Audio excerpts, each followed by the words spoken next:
Welcome to another great episode of American Rifleman Television.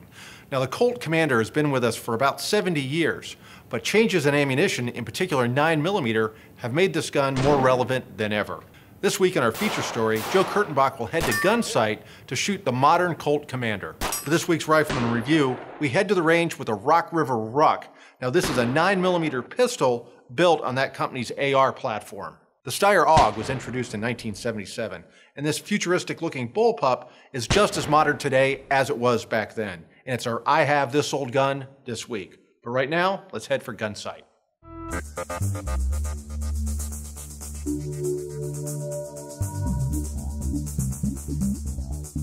Since Jeff Cooper first began instructing on the fundamentals of pistol craft at the American Pistol Institute, Gunsite Academy has become a premier location for armed citizens to come and learn how to defend themselves.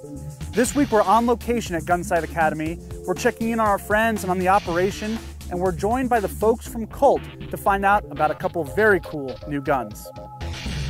We're going to fire 10 rounds. So the first iteration is going to be single shot. We're going to do that twice. Well, as you know, back in the very late 40s, the U.S. government considered we might want a new service pistol, 9mm, and a lighter gun. Because a lot of complaints about the original 1911 was, one, is heavy, and the recoil, most troops could not handle a .45 effectively. So the U.S. government commissioned a study and then asked the manufacturers to submit guns. But before any of that stuff really had a chance to take hold, the U.S. government looked at the inventory of 1911 pistols and ammo and components and said, it's ridiculous. We've got more pistols than we can use. And by the way, they used them through 1985. So Colt said, we've got a gun we've designed. What are we going to do with it? Well, 9mm didn't sell in America then, but the .45 and the .38 Super were the traditional popular 1911 cartridges. So by 1950, they put into production the lightweight Commander, first in .45, and later .38 Super. And the 9s they always had, but they were never big sellers. And in many ways, I tell people, Jeff Cooper, in probably more than anybody else, was the great disciple of the lightweight Commander. It was his favorite, the gun he recommended. And really, once practical shooting took off in America and Gunsite became a household word, most of us, everybody, well, I gotta get a Commander. The Colt Lightweight Commander Gunsite pistol is sort of a special edition version of our Lightweight Commander. So these are great little carry guns.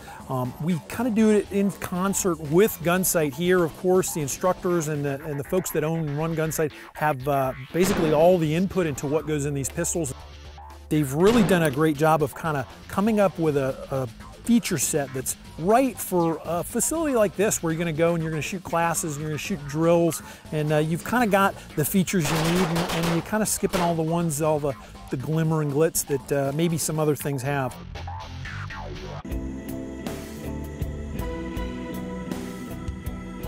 When the Austrian Army adopted the Armee Universal Gewehr, or AUG as we say it, or AUG as the Germans say it, they set the world on its ear.